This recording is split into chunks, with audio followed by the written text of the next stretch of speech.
Many have seen the Roman goddess Venus portrayed in art and recognize her association with love and beauty.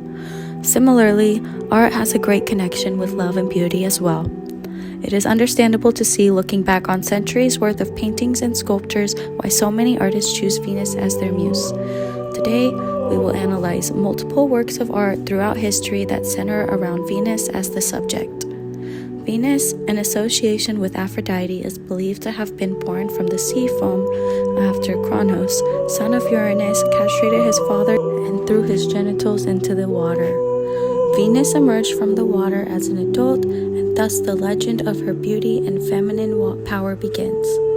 Figurines depicting the goddess Venus have been discovered dating back to as early as the 4th and 5th century BC, and as art evolved, so did the works of Venus.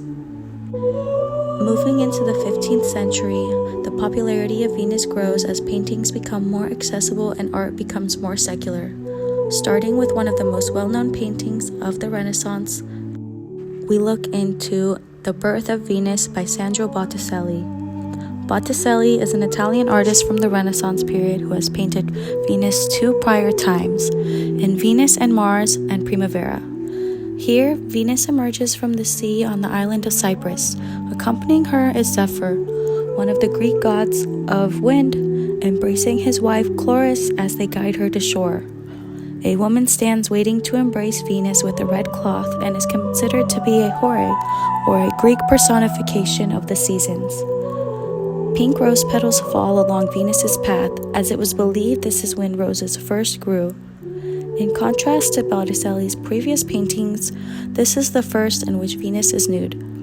Given the historical context, this was bold, as art was just beginning to diverge from religious purposes. This iconic Renaissance painting includes many features unique to this art period.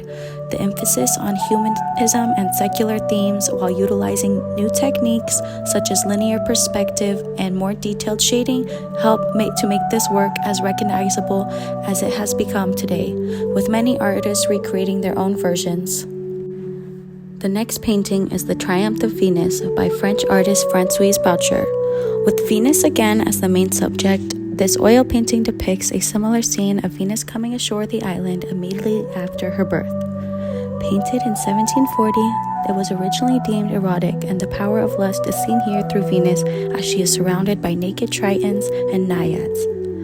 The sea of warm skin tones is matched with cool blue in the sky and water, as light filters through the clouds, creating a dreamlike feel.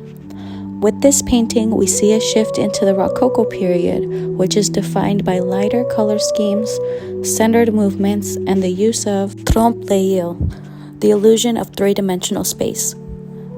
The Triumph of Venus has become well-loved and even inspired the following painting. The Birth of Venus by Jean-Honoré Fragonard is an early 1750s painting that is similar to both previously mentioned artworks. This Rococo painting shows Venus floating on a bed of clouds carried by nymphs. In contrast to Poer, Fragonard creates a more feminine display. Using similar Rococo techniques, Venus is portrayed as a glowing, soft figure as opposed to a sensual one. This leads one to reflect on how much of art and history is modeled by interpretation. As art continues to evolve, so too will Venus, yet she will continue to remain a muse. From ancient sculptures to modern photographs, Venus can be seen in countless works of art. While techniques, tools, and mediums have changed so drastically, the theme around her beauty has remained a constant throughout history. This allows viewers to not only see how art has evolved over time, but can piece together a timeless story of beauty and culture.